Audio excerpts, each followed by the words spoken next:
ازيكم يا حبايبي، عاملين ايه؟ يلا بينا نصلي ونسلم ونبارك على سيدنا محمد وعلى اله وصحبه اجمعين، وندعي دعوه حلوه لاخواننا الفلسطينيين. ربنا ينصرهم يا رب، يكون معاهم ويقويهم ويصبرهم باذن الله ويجعلهم من المنتصرين.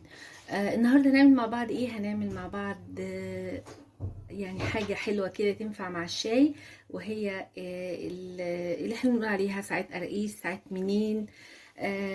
ده يعني هنعملها بطريقة حلوة جدا وبسيطة، وان شاء الله تعجبكم. طيب انا معايا هنا ايه؟ معايا كيلو دقيق، معايا طبعا هحط كل الحاجات الجافة مع بعضها. معايا هنا معلقتين خميرة فورية، معلقتين سكر، معلقة صغيرة بيكنج باودر، معلقتين خميرة طبعا، معلقتين كبار، معلقة البيكنج باودر معلقة صغيرة. هروح حطاهم هنا. وايه تاني؟ هنا معايا 3 معالق كبيرة سمسم، او معلقتين او معلقة، او ممكن ما تحطوهوش اللي يعجبكم. وهنا عندي معلقة صغيرة ده شمر وينسون، انا طحناهم، بتجيكي طبعا طعم حلو جدا وريحة حلوة ومذاق جميل. وهنا محلب معلقة صغيرة، او ربع معلقة محلب، ربع معلقة صغيرة طبعا. هنحط ده كله. طيب المفروض اننا بنحط حوالي معلقة صغيرة ملح ممسوحة كده. انا الملح ده بحطه مع السمنة او الزبدة.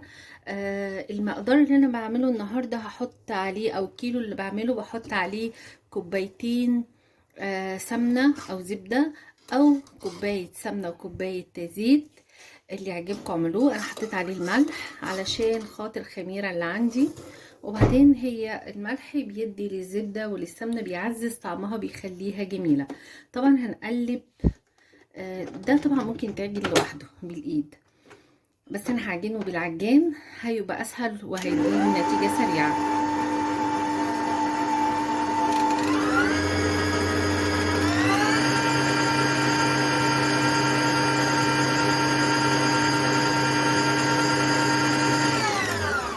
بصوا انا كده قلبت المكونات الجافه مع بعض. هروح واخده الزبده اللي معايا وهروح حطاها، وزي قلت لكم ممكن زيت، ممكن اي حاجه. الماده الدهنيه دي حاجه خاصه بيكم انتوا، وانتوا اللي بتتحكموا فيها.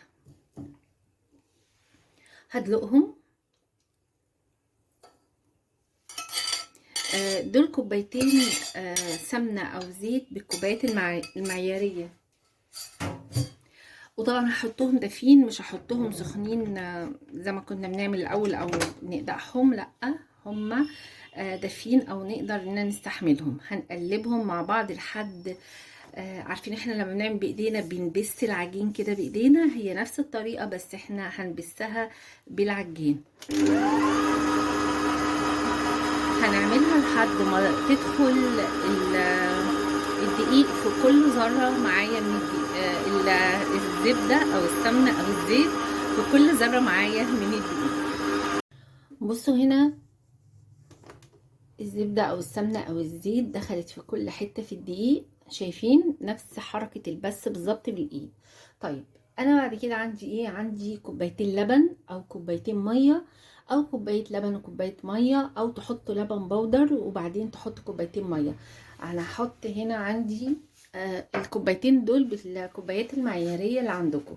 انا عندي هنا كوبايه لبن كبيره، هحطها واشوف ايه النتيجه، وبعد كده ايه اذا ما كفتش هروح حاطه، يعني دي تقريبا بمقام كوبايتين، هروح حاطه الميه دافيه. بصوا كده العجينه معايا اتعملت، وشايفين بقت طريه وجميله ازاي. هروح مغطياها بورق استرتش او حاجه بلاستيك او فوطه، واروح حطاها، اكون مدفيه الفرن يا دوبك دقيقتين، واحطها واقفل الفرن، وبعد كده احطها فيه وهي متغطيه، واسيبها لمده نص ساعه تقريبا هتكون اتعملت او خمرت يعني. بص العجينه بعد نص ساعه شايفين كده خمرت.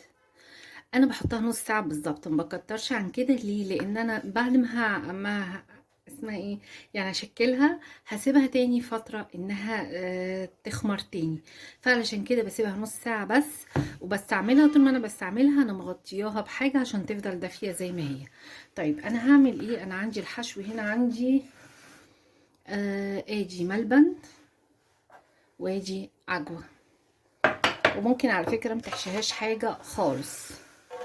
عندي الصينيه بتاعتي بعمل ايه؟ ادي هنا حبه زيت في طبق، واروح جايبه منديل او قطنه واروح مسحه بيها الصينيه علشان مفيش حاجه تلزق. بس كده، وهبتدي اشكل العجينه.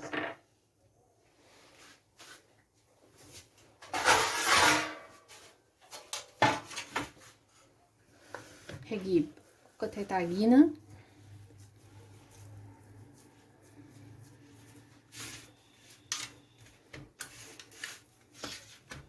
كده واروح مبططاها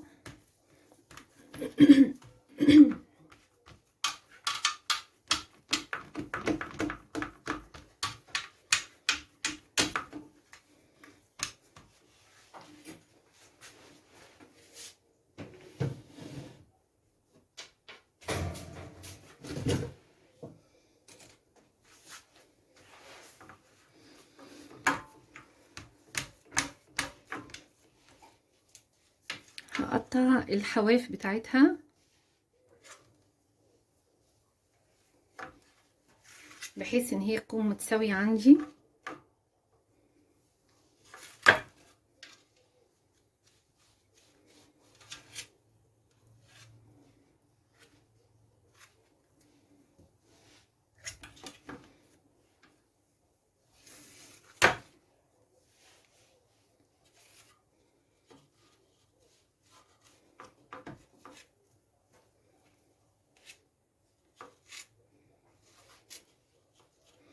على فكرة كوباية اللبن كانت كفاية جدا للعجينة.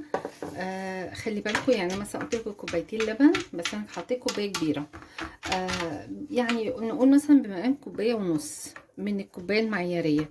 انتوا بتحطوا اول كوباية وبعد كده الكوباية التانية تروحوا حاطين حبة حبة، علشان كل دي بيختلف عن التاني، فخلي بالكم من النقطة دي.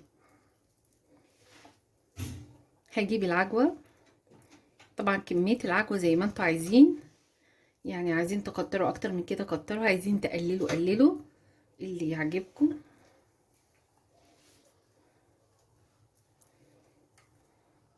العجوة دي معمولة بايه؟ العجوة دي حطيت عليها معلقتين سمنة وحبة سمسم، وممكن ان انتوا تستغنوا عن السمسم، يعني مزاجكم. طيب ممكن نحط زيت بدل السمنة، ايوه حطوا، بس هي السمنة بتدي ريحة حلوة وطعم حلو، براحتكم طبعا.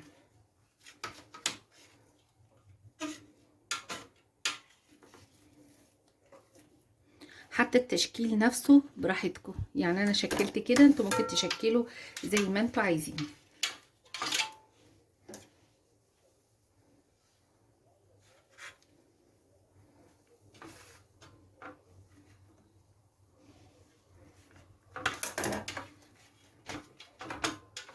عايزين ترفعوا اكتر من كده رفعوها، لان هي كده كده لما هتتخمر هتنفش اكتر من كده. بس حتى التقطيع برضو بمزاجكم، يعني انتوا عايزين تطولوها طولوها، عايزين تصغروها صغروها، اللي يريحكم اعملوه. بس تخلي بالكم وانتوا بتسووها في الفرن. بس بقت بالمنظر ده اهي. هرصصها، طبعا احرص ان هي تكون بعيدة شوية عن بعضها لانها لسه هتخمر تاني، زي ما عملنا بالعجوة هنعمل برضو بالملبن. هعمل الكمية بقى اللي معايا، وبعد ما تخلص ارجع لكم تاني. بصوا بعد ما عملناه وحطيناه في الصواني وسيبناه شوية يخمر، بعمل ايه؟ بمسك كده واروح حطها في اللبن، وبعدين اروح حطها في السمسم. على فكرة احنا ممكن نعمل الحكاية دي وممكن لا، وممكن ندهنها بس باللبن ونروح حاطين عليها سمسم رشين وكده عشان ما ياخدش كمية كبيرة، وممكن نلغي الفكرة دي خالص، نحطها كده وبس. يعني كل واحد على حسب ما هو عايز يا جماعة، مفيش حاجة في اي حاجة احنا بنعملها ده لازم، مفيش حاجة اسمها كده، في حاجة اسمها انا عايزة كده، ولادي بيحبوا ده، انا بعمل ده عشان انا بحبه بس، مش اكتر من كده. هنعملها كلها ونسيبها بتاع حوالي 10 دقايق، يعني بعد ما اخلصها كلها اروح بقى مدخلها الفرن، وبعد كده بقى نرجع بعد ما تستوي. بصوا هنا طلع دول 3 صواني، هم عملوا تقريبا 5 صواني، فدي دول 3 صواني، وده عندي بالملبن. بصوا شايفينه، هو سخن بس عشان كده مش عارفه افتحه. واجي اللي بالعجوه، شكله حلو جميل، لسه كمان في صينيتين موجودين في الفرن، شكله حلو قوي قوي، واكيد الطعم يجنن. بصوا حاجه عاملاها في البيت، حاجه عارفه انا حاطه ايه فيها وعامله ايه. بصوا تنفع الفطار للعشاء مع كوبايه شاي باللبن كده او كوبايه عصير، بصوا اكيد هتجنن.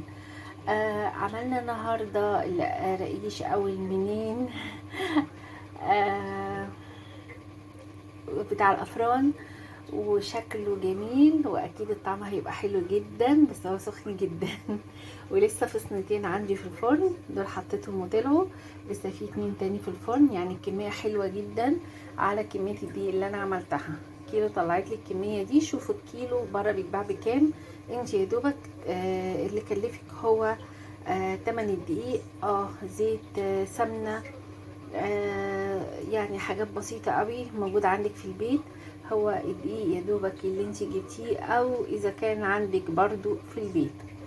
حبايبي كنت معاكم، كنت سعيدة جدا، اتمنى ان انتوا كنتوا سعداء، شكله حلو قوي قوي قوي.